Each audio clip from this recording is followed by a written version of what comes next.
Okay, first of all, I apologise for my accent. You can tell I'm not from around here. I'm almost American, but not quite. I've only been here 13 years. It takes a long time to understand Americans sometimes. And being Australian, I'm a little bit slower than the average American. In my role at IBM, I am privileged in that I speak to executives at Tier 1 telcos, in fact, all the Tier 1 telcos. Normally, certainly at least 2 or 3 times a week, I'm speaking to a senior executive at a Tier 1 telco. I also speak to most of the Tier 2s as well. And in a global role, I do this around the world. So that is the background, and I hope some of the insights I'm trying to bring to you today about what I'm hearing, what I'm learning, and frankly, what IBM is being asked to do, implement, consult on, in some cases respond to RFIs. You know, we wish they were RFPs and RFQs, but they're still just RFIs, particularly around this space. And the other thing I will spend a little bit of time on talking about is some of the solutions that we have, some of the gaps that we see, certainly in IBM's product set, but gaps in other product sets and opportunities. And I'm doing that deliberately because there are a lot of smaller startup companies here, and whenever you hear gap from a company the size of IBM, you should be hearing opportunity for startup for some of you. Okay, and that's true not only for you guys in the startups, also for the venture capitalists. You should be hearing opportunity for you as well. So I am going to try, if I can, to highlight some of that for you as well, because clearly, as someone's already pointed out, this NFV and SDN is really an opportunity. It's definitely a point of inflection. I think we can all comfortably say that it is a disruptive technology. And any disruptive technology brings an opportunity for everyone. Now, IBM, as many of you know, we're much more known as being predominant in the data center of a telco. And we are. Anywhere in the data center, you're going to find a lot of IBM. We are less dominant in what would have been core networks or the network operations center. My own startup company, or my own company, Micromuse, obviously we're the world leader in service assurance, clearly with the world's leading fault management solution. So we were over in the network operations center. But a rest of a lot of the IBM products you would have seen would have been in the IT department or IT center rather than over in the network operations center. So for us too, we see this as a huge opportunity. And it's an opportunity that started over in the IT and data center for us, but it's clearly an opportunity that's moving over to core networks. So that's why companies like IBM are particularly interested in the innovation going on in smaller companies, because we're continuously evaluating things we have and things we don't, and continually doing make versus buy decisions, because this is an important area for us as well. And telecom is one of the largest industries within IBM. So it's a very important industry to us as well. So let's talk a little bit about, I just want to start with some simple definitions. In talking, I've already heard some confusion over these definitions. What is SDN and what is NFV? And are they competing? They're not, is the short answer. We view, and when I say we, I'm going to speak for the collective IBM, which is a pretty scary thing to do. We view SDN as really being the lower layers here, actual networking fabric. And this can go on with or without network functions. In the IT data center, we can make fabric and networking decisions independent of the functions on top. And when we talk about network function virtualization, or NFV, we are really talking about things that would normally reside in layers 4 through 7. So we are typically talking about actual functions. And you can have these functions running on a server itself, irrespective of the network underneath. So we clearly distinguish between them. We do not see them compete or overlap. Can they work together? Absolutely. But we distinguish between these two things. The other thing I want to point out is, why are all the Tier 1s talking about the opportunity around SDN and NFV right now? And the reason, and we talked about, you heard about new services. Yes, they want to deploy new services faster. Absolutely true. Every single conversation I have starts out with, how much is cheaper is it going to be to run on generic hardware than custom hardware. Okay? This conversation is always starts out about cost. Okay, so yeah, very important, yeah, very important, very important. This is the driver. Don't get confused. Okay, when you're out making a pitch or you're talking, you better be talking about cost savings, OPEX reduction, because that gets everybody's attention right now. Carriers are hurting. They're getting killed. The over-the-top providers are coming along, voice revenue's going down, messaging revenue's going away. These guys are getting killed. Yes, they want to roll out new services because they do want to get to new revenue, but right now they're being forced to build out LTE networks and 4G networks. They haven't finished paying for the 3G networks. And so cost is what's driving this. That's why this went from an idea to something everyone's interested in so quickly, is because in the scramble to figure out how are we going to cut costs, where are we going to cut costs, things like the LTE build-out is inevitably the largest infrastructure project on their roadmap for the next 3 to 5 years. So if you have a technology that can impact the largest infrastructure spend on their roadmap, they're interested. Okay? That's what's driving this. As I said, this, for us, and for a lot of people, did start out as a reorganization within data center networks, but it's clearly moving to core networks. And why that's important, I want to be very clear on this. The distinction that's happened in the past, where we had functions that went on in the data center, and then we had a completely different group and different functions that were going on in core network operations and over in the NOC. This is not going to continue. You will not have a completely different, separate and unrelated provisioning system in the IT, for IT functions, and in the network for network functions. Now, the first example I have of this, and it's a little bit out, was something we did at Belgacom. It's a reasonably well-cited example. Belgacom had an internal email system that all the staff used to use, and a completely different email service they used to sell to their customers. And they were run by two completely different groups who didn't even talk to each other. And they had complete duplication of everything. So one of the reorganizations that happened was, in this case, it was the NOC guys, the data center guys, who took over the IT data center guys' functions and actually ran the email service for both customers and internally on the same system. Okay? But this same sort of convergence is going to happen around NFV and SDN. Functions like provisioning and activation, all this sort of thing, are going to come together. They are going to be driven by the same provisioning activation system. Now that's very, very important, because in the IT world, we typically talk about things like ITIL business processes. And then we go over to the NOC and we're talking about TMF ETOM business processes. And they're not the same. Okay? So these processes, both of them, will either have to come together or have some sort of modification. And that's where we're working as well. Okay? Because this idea of separate functions is not going to continue. Why? Because it's too expensive. Number one reason we're doing this. Can't afford to do anything else. So, what are our carriers talking to us about? What are they asking us? And what are the first thing I'm hearing, and certainly my colleagues are hearing? The first of all, the biggest problem with moving functions out here onto the cloud, does it work? Is it going to scale? Do you know how big our network is? We just built out this cloud, but it's nothing like our core network. So these guys are very worried about risk. Is it feasible?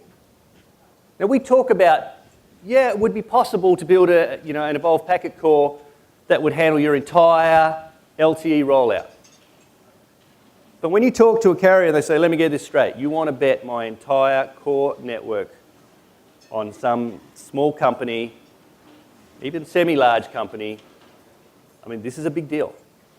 How about we do a trial? And we just pick some little town over here and we try it over there and see if it works there. Okay? Now, they're doing this because they're cautious. They're concerned. And although you're right, we build for failure, if AT&T has a failure, believe me, it's a problem. It's a huge problem. It's one thing to mess up a town. The problem for companies like AT&T and Deutsche Telekom and stuff is it ends up on the national news. So it is a big problem. So risk is very, very important. Okay, so feasible and things like what are the practical workloads and how much is it going to cost? These are the sort of questions we get asked. It's not so much how would you do it, because that's a technical problem and ultimately we believe a lot of that stuff will get solved. These risk type questions are much scarier. And the cost-benefit questions are also very scary. If I do this, will my OPEX go up? That's not an option. So we better know it's going to go down.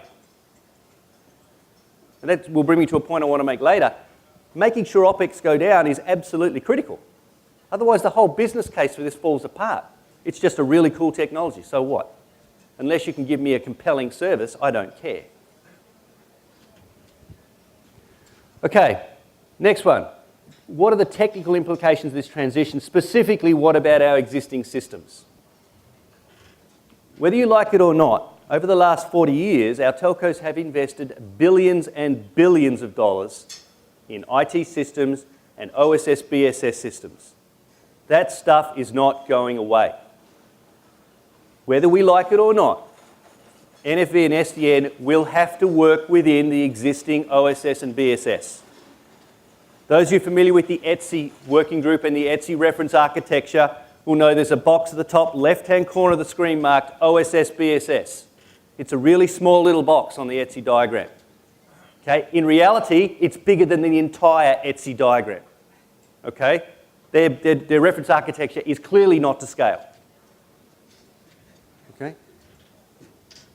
Very important, because we are spending, certainly at IBM with the tier ones, a lot of time on how do we make the existing OSS and BSS functions work if we want to spin up virtual services. So if we want to spin up a bunch of virtual routers and a bunch of virtual firewalls and all this other stuff, how does our fulfillment, provisioning, and activation system have to change? More importantly, how does our service assurance system have to change? Because if these things go down, what happens to fault management? Now, the NFV answer is, oh, that's easy. We just spin up a whole bunch more. Because we can. They're all virtual. We just keep spinning them up. You know, if a DNS server goes down, we'll spin up another one, then another one, then another one. We learnt a few years ago, IBM learnt this the hard way in the IT world. If you just keep spinning up DNS services when they go down, eventually, you have a really big crash. Okay? So there's all sorts of stuff like this we have to learn for this to become a practical technology that will actually get used.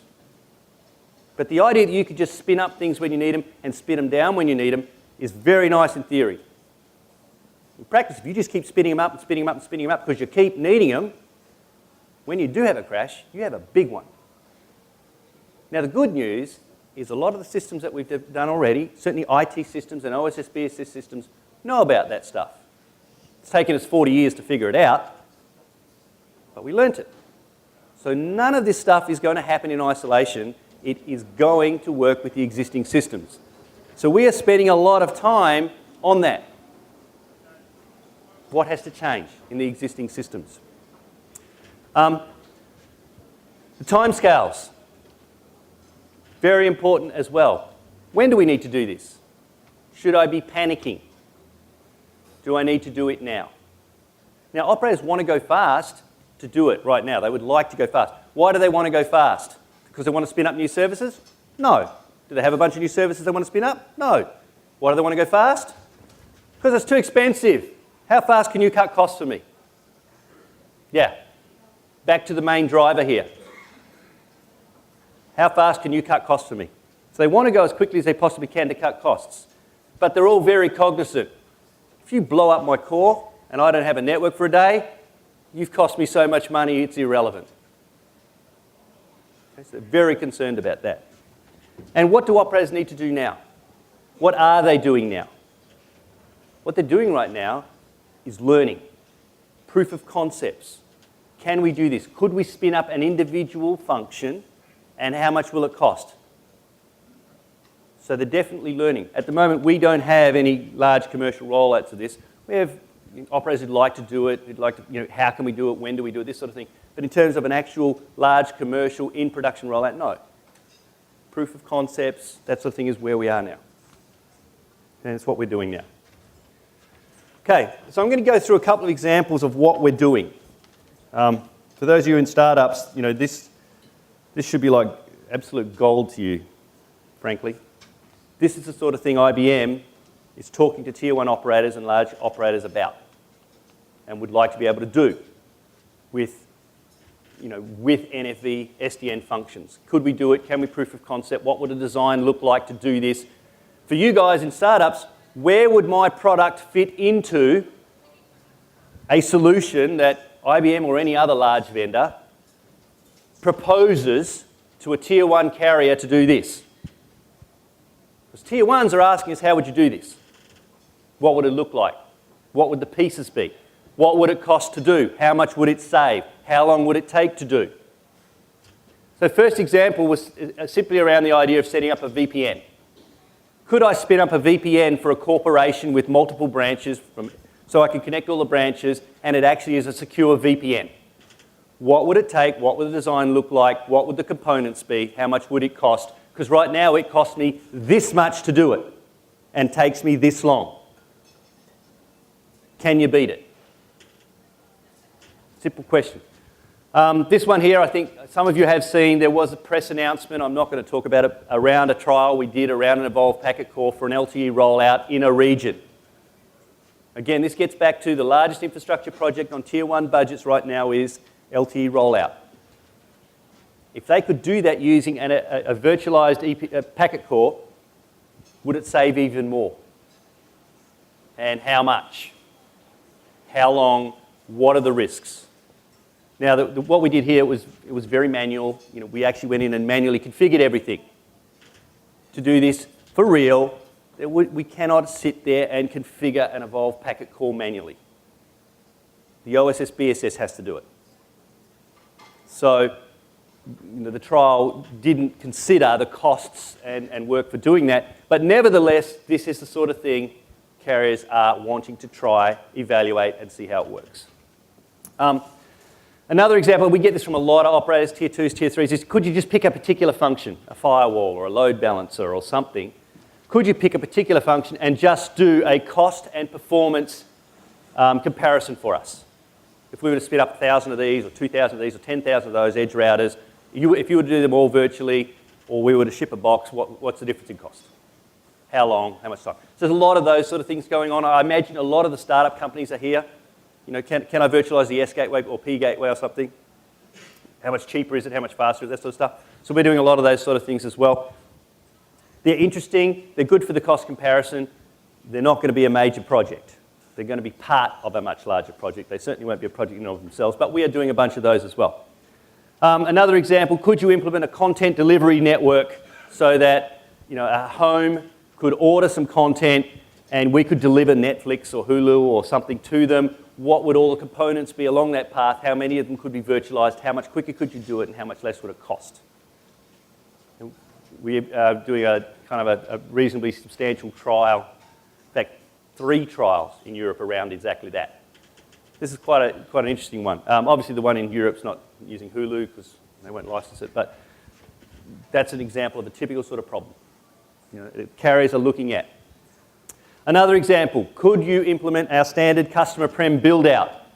And a build-out is, imagine your new branch office opens up, we potentially have to pull fiber, but then we want to go ahead and we want to spin out everything that goes in our standard build-out, some sort of a soft switch and a PBX function, something like that. What would it take for it, all the way from ordering up at the BSS, all the way through it's delivered and signed off and billing at the other end of the process? These are the sort of functions they're asking us. This is the sort of simple stuff a lot of people are focusing on. This is the sort of stuff that operators really want to do because this is where you can actually make OpEx savings. The savings, yeah, you can make savings here, not that much. Here, much harder. I'll give you another problem. I'm not going to write it up because, to be perfectly honest, I don't actually have an intelligent answer. But is it, and I want to be honest here because we don't have all the answers. I know at IBM we often believe we do have all the answers, but we don't really have all the answers on this one. This one really stumped me a little, but could you implement a virtual cache, a caching system? So imagine something like an Akamai caching box. Could that be implemented as a virtual function, an NFV function. And if it could, remember the whole premise of SDNNFV is you put this thing on the edge. Is that true for a cache? Because if you can push the caching device closer to the source, not completely the source, but closer to the source, it can capture more customers. So is that an example of a middle box that actually has to stay in the middle? And if it is, could you dynamically move it closer or further away depending on the load and depending on what everyone's requesting? And could you improve the efficiency of your virtualized caching box using the ability to move it around dynamically, the idea of spinning it up and spinning it down dynamically throughout your network? And I want you to think no further than next month, or this month, every kid in my neighbourhood is going to get hold of BitTorrent and download the new Hunger Games movie. And they're going to do it like right around my suburb and all these other closer suburbs. Where would the optimal place be to put the cache? Probably not on the edge. Probably a little further in because you get a few more of the kids, right? So think about it. Because if we can solve that for the Hunger Games, the Victoria's Secret catalogue's coming out in 2 months and we really need to have it right for that. Okay, but they're the sort of problems we're working on. Okay? This is exactly the sort of stuff that goes on. These are what operators are talking about. Can you solve these sort of problems for me? More so than this one, which I think many of you do. So I actually went through and spelled these out for you into specific functions that we get, deployment of CDN, deployment of VPNs, of customer prem equipment. These came really from the telcos. From the MSOs, slightly different. By the way, MSOs, don't underestimate these guys. They are absolutely all over NFV and SDN.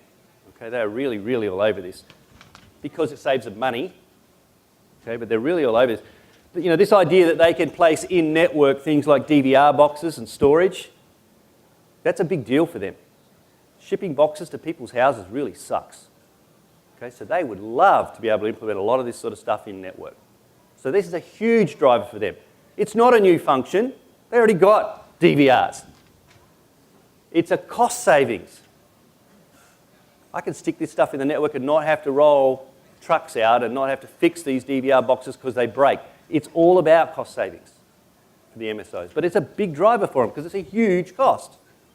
And that's what they're doing. In terms of the network level functions, we have implemented examples of, not all of them, but many of these. But these are the typical sort of functions that we're being asked to implement for you down at the network level functions. Okay? But really, these are the business level problems that we're trying to address. And in doing that, we need to do a bunch of these. Okay? So I want you to understand the difference between the network level and technical problems that many people tend to focus on and actually what carriers really do care a lot about. Okay? Small check, big check. I guess that's the easiest way for me to explain it to you. Okay, so, and I want to take a moment here just to give you a problem with SDN, because I am a little concerned we're going to run into it. This was a problem. IBM makes its living, as you know, out of consulting to telecom companies around all parts of their business process. And when a new technology comes along or a new idea comes along, where they're consulting, implementing, the same sort of thing we're doing in SDN and NFV. Now, it wasn't long ago, IBM, and we still do, we have a very healthy practice around things like outsourcing the call center. And we had a lot of services around outsourcing the call center. And we also had a very healthy practice around self-service. This idea was that you'd set up a website, you could drive all of your customers to the website and they would order all their telecom services on the website and would cut costs dramatically. Sound familiar yet? Great technology, cut costs dramatically, la la la la la. We implemented it. We built self-service websites. We did a lot of this sort of thing. And so what happened was we built a self-service website, and we built this for a number of operators. It worked fabulously well. We were driving more than 80% at one stage of what would have been inbound calls to the call center went to the self-service website. And they were ordering stuff. And, we were firing CSRs hand over fist. It was fantastic. We were laying these guys off like you wouldn't, but greatest example, perfect. Costs were going down, life is good. Then all of a sudden, top-line revenue started to plummet. And this was a huge problem.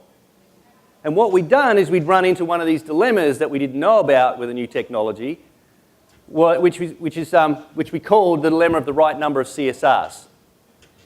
What happens is you reach a point where the cost savings you get by firing another CSR is in fact less than the amount of revenue they generated through cross-sell and upsell opportunities. So if you call the call center, I forgot my password, if these call center CSRs are any good, and it turns out between 60 to 80% of the calls that were going into these call centers, they were turning into cross-sell, upsell opportunities, of which 20% were closing. So these guys were doing a good job. So it turns out they were generating all this indirect revenue through cross-sell and upsell rates, which is a very important analytic. So it comes down to the point where you don't want to drive everything over to self-service. There's a dilemma there, the dilemma of the right number of CSRs with that technology. Now, why am I telling you about this? Because we're all SDNNFV people. I'm telling you this because there are dilemmas around SDN and NFV. We will run into this same problem. It won't be exactly this problem, but there will be a problem. And I'm saying that because right now I believe we're in the middle of the hype cycle for SDN and NFV. I mean, we are. We have every telltale sign of it. Okay, we're in it. Okay? These are the sort of things that are going to bring some of us to a screaming, crashing halt. These sort of dilemmas. It got us in customer self-service. It got us with online portals. It got us with our CSR practice. Our SDN NFV practice will run into these sort of dilemmas as well. So I'm telling you guys this because I want you to be aware of it, because you are going to meet these sort of dilemmas in the practical sense. Oh my goodness, I am running out of time. Okay, so what are the opportunities? So those of you who are in startups, those of you who are venture capitalists, wake up. Here's where you make your money. Okay, real-time provisioning and activation. Okay, the legacy fulfillment system. If you can spin up an S gateway, a P gateway, an EPC, or whatever other piece of technology, you can spin it up. The trick is, how will we get that to integrate with the existing OSS fulfillment system? Now, we're doing a lot of work around this as part of Domain 2.0. They're not confused. Believe me, they know what they're doing. It's just harder than it looks. But one of the most important examples I will give you of the fulfillment system that needs to change is after you spin up a virtual network or you spin up a series of virtual functions, one of the things that has to change in the ETOM fulfillment process is you have to update the topology, the virtual topology, that is made available to the assurance process. This is a change to the TMF ETOM fulfillment process, workstream. The reason this has to happen is because if you don't do it, the assurance system collapses. I know this because I've seen it happen. Call it a lucky guess, but it looks really ugly when it happens. Okay? So this is the sort of change you have to make. And you have to do this because, and we'll come down to service assurance, but the change to service assurance, because service assurance that's being done in these systems is topological root cause analysis.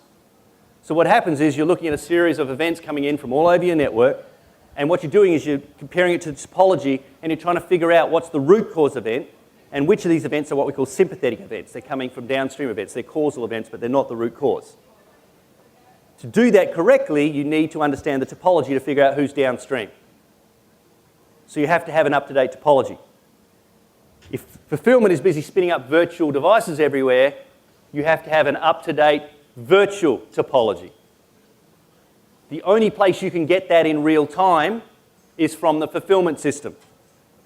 So in the past, the way service assurance has learnt the topology is it's gone out and auto-discovered it. We do this every night or every month, whatever the hell it is, we do that. What has to change is now you do your auto-discovery exactly as before, but from that time on, you are then accepting events from the fulfillment system to update your topology. And you're either doing that in the assurance system, or you're sharing a database between the fulfillment system and the assurance system that they're both looking at. Both of those, that's a change in both the process of assurance and the architecture of a classic assurance system. Micromuse used to be the world leader in service assurance, so you can take my guess at that's what's going to happen for what it's worth. Okay? But that's the sort of change that we have to do.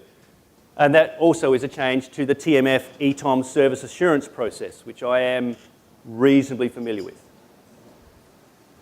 Okay. The other thing that must happen, and this cannot be understated enough, is automation. We talked about OPEX savings having to happen. The other thing that has to happen is you need to be able to spin these things up fast. The only way you can spin this stuff up fast is if it's automated. So manual processes, wherever possible, have to be automated, particularly around fulfillment. If you're going to react to a peak load with spinning up more virtual devices, you have to do it quickly enough to deal with the peak load. So this has to be automated. But it has to integrate with the legacy fulfillment system as well. Because at some point, you may well have to send somebody out there with a truck to stick a box on the floor and plug it in. Okay, so it has to integrate with that process. You are not going to redesign that process. It works really well. It's worked really well for 30 years. It's not changing. So you will have to integrate with that process. Okay, so that's not going to change. But everything else, the idea of spinning things up, so service assurance says there's a problem, spin up more resources, that has to be automated. And you actually have to spin up the resources. And then you have to check the resources came up. And if you think of the way people like Netflix work and some of these other guys work with things like Chaos Monkey, that's exactly what they're working on. I spun it up, did it work? Is it still there? Is it still working? La, la, la, la, la. Because they're automating everything. Okay? So this is not an option anymore. Wherever possible, this has to happen. Okay? And lastly, I want to point out the other opportunities. This stuff started out in core networks, but it is, in data center, but it is making its way to core networks. But things like assurance and provisioning and ticketing and all these functions I'm talking to you about now, they are not going to be different in IT and the network operations as they have been in the past. They will come together. So, for example, when we're talking about, to tier ones about large projects, and we're talking about our service orchestration, we're talking about the same service orchestration tool we're using in IT being used to orchestrate core network functions. We are not talking about a different tool. We can't.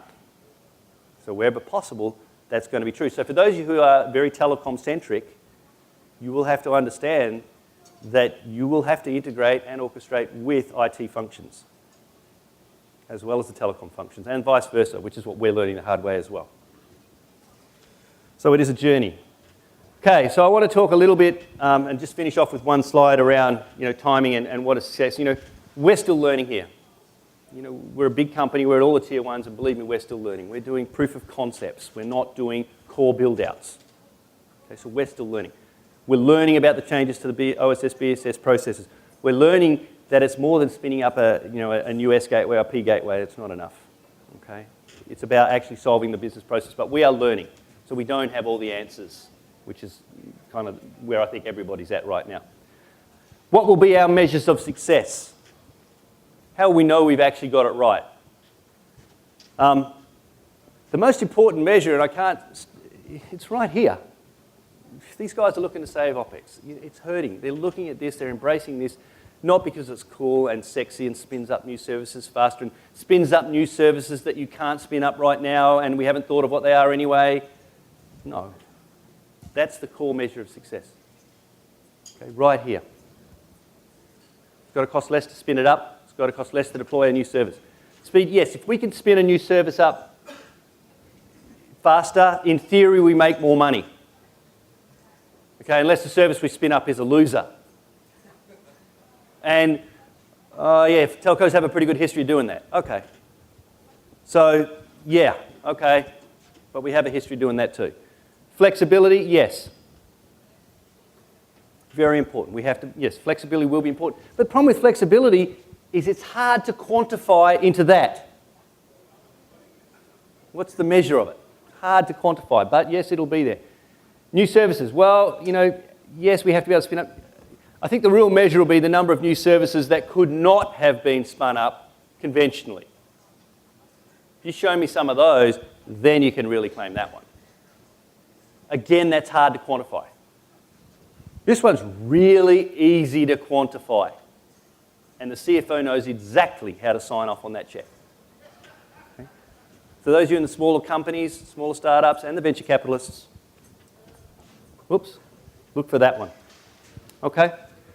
Revenue, and the measures, revenue generation, yes, CapEx and OpEx, absolutely. If you're firing people, you're doing a good job. The CFO knows all about it, but there's a limit. Okay? And reliability. Reduced downtime and customer satisfaction, absolutely. Customer sat goes up with reduced downtime, that's true. But reduced downtime, and I'll give you the example for reduced downtime. And we talked about it already, this idea of failing over and how important it is, and the fact that we can do it with NFV, we can spin things up. The fact is we already know exactly how to fail over. Think of a fully connected mesh network. Something fails, we fail over. Who cares? It works great. Yes, you don't have to know anything about it. Something else fails, we fail over, we fail over. We already have a very good idea how to do failover. Everything works really, really well until there's nothing left to fail over to. You've run out of power supplies or links or whatever it is. So at some point, when we talk about reliability and we talk about designing for failure, at some point you're going to have to send an event to the existing service assurance system. Because the existing service assurance system is going to have to send some guy out in a truck to replace the power supplies. Because you've got 7 of them and 6 are broken. Yes, you failed over. Beautiful. But when the 7th one goes, the whole suburb goes out. If you're AT&T, that makes the news. Okay? So yes, we can design for failure. And we can even solve it ourselves. But at some point, you better interface with the existing OSS BSS because that knows perfectly well how to generate a ticket, how to schedule the work. It even schedules the work a priori if it can. But you have to interface with all the existing systems. So designing a solution for failover and 5 nines and designing for failing in a vacuum is going to fail. Because there's no way we're going to put it into a tier 1 network. Because sure, it won't fail very often, but when it does fail, it's going to be a disaster. So there's no way it's going in. Why? Too risky. Okay, that's what the big tier 1s are afraid of, that risk variable. Okay? Very, very important. We have that problem to deal with. Okay? So these are some of the practical problems we're getting around doing this sort of thing that you have to be aware of. And I'm sure somewhere in there's one of those dilemmas. I just don't know exactly what it is, but I'm sure it's in there somewhere. Anyway, I've already run 10 minutes over my time, so I apologise. Thank you all for listening. I'll be around for a little while for any questions, because I think I've already spoken to the other. You won't have any time for questions, I guess, with everyone there. But anyway, thank you very much.